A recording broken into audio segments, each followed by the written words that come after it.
Oluvannyuma lw'omukubiriza wa Palamenti Rebecca alitwala Kadaga okuyisa ekiteeso ng'abakiise ba Palamenti abapya we bagenda okuyita mu nteekateeka y'okutendekebwa engeri emirimu gya Palamenti bwe gitambulamu.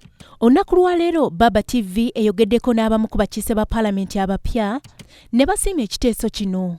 So kino kituufu nti tulina okubeera inducted lwakuba nti olwedde ffe baatuyindakitingako dda naye kati waliwo bakama baganda bange ba MP abapya baakajja bayina okubeera nga nabo bayisibwa mu process eyo. Nange kennyini yadde nga process eyo nagiyitamu nga Lord Councillor njagala ate era nziremu ngiyitemu ekuyamba nnyo guidinga ebintu bingi nnyo. Mu bano ye mukiise wa Palamenti ow'ekitundu kya North ow'ekitundu kya Kawempe North ey'omumambuka.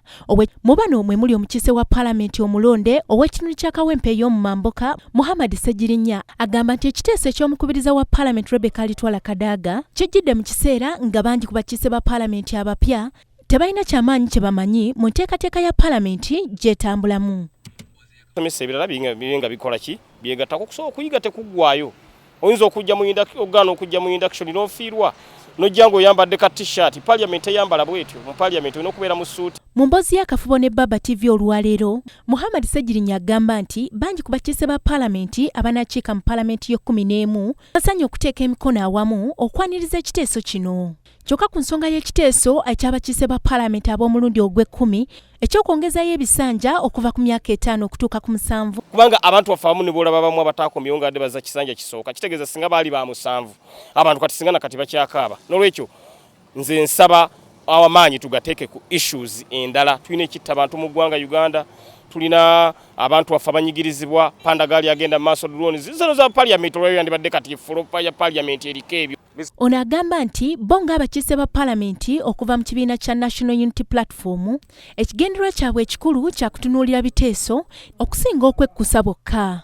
Era nze bwe nsangayo omusanvu nga baguyisizza bwe nnyingira kyentandikirako tugenda birivansi ng'ebyo era bye bali mu kuyisaayisa ebyo nga banguyiriza bafuluma byera bwe tutuukayo nga tukolamu amendiment mu ebyo myaka nga tuddayo ku 5 bwe bagiremezaako omusanvu ze Ssegirinya olusavinga egi 5 ne giggwako nga ngamba nti mwampe 5 nze nga nkubya bipande nga nzira mu kalulu.